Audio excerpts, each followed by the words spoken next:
Genesis chapter 48. Jacob blesses Joseph's son.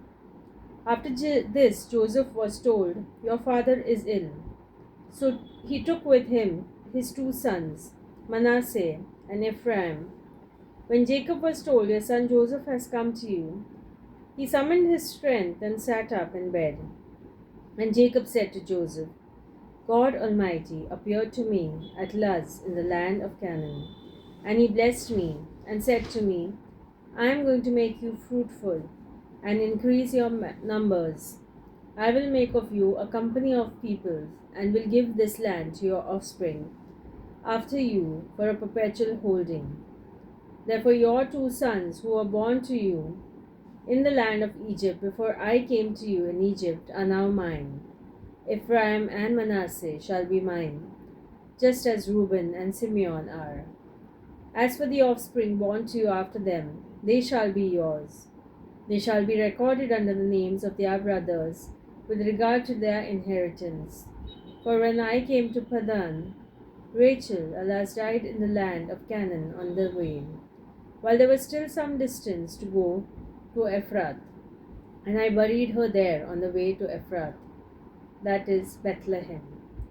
When Israel saw Joseph's son, he said, 'Who are these?' Joseph said to his father, 'They are my sons, whom God has given me here.' And he said, 'Bring them to me, please, that I may bless them.' Now the eyes of Israel were dim with age, and he could not see well. So Joseph brought them near, and he kissed them and embraced them. Israel said to Joseph, 'I did not expect to see your face, and here God has let me see your children also.' Then Joseph removed them from his father's knees, and he bowed himself with his face to the earth. Joseph took them both, Ephraim in his right hand toward Israel's left, and Manasseh in his left hand toward Israel's right, and brought them near him. But Israel stretched out his right hand and laid it on the head of Ephraim, who was the younger, and his left hand on the head of Manasseh, crossing his hands, for Manasseh was the firstborn.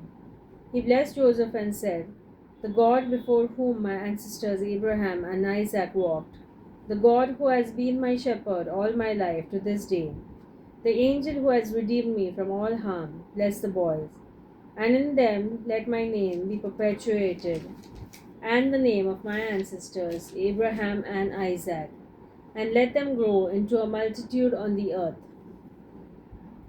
When Joseph saw that his father laid his right hand on the head of Ephraim, it displeased him. So he took his father's hand to remove it from Ephraim's head to Manasseh's head. Joseph said to his father, 'Not so, my father. Since this one is the firstborn, put your right hand on his head.' But his father refused and said, 'I know, my son, I know he also shall become a people, and he also shall be great. Nevertheless, his younger brother shall be greater than he, and his offspring shall become a multitude of nations.' So he blessed them that day, saying, 'By you Israel will invoke blessings, saying, God make you like Ephraim and like Manasseh.' So he put Ephraim ahead of Manasseh. Then Israel said to Joseph, 'I am about to die, but God will be with you, and will bring you again to the land of your ancestors. I now give to you one portion more than to your brothers, the portion that I took from the hand of the Amorites with my sword and with my bow.'" This is the end of chapter 48 Genesis.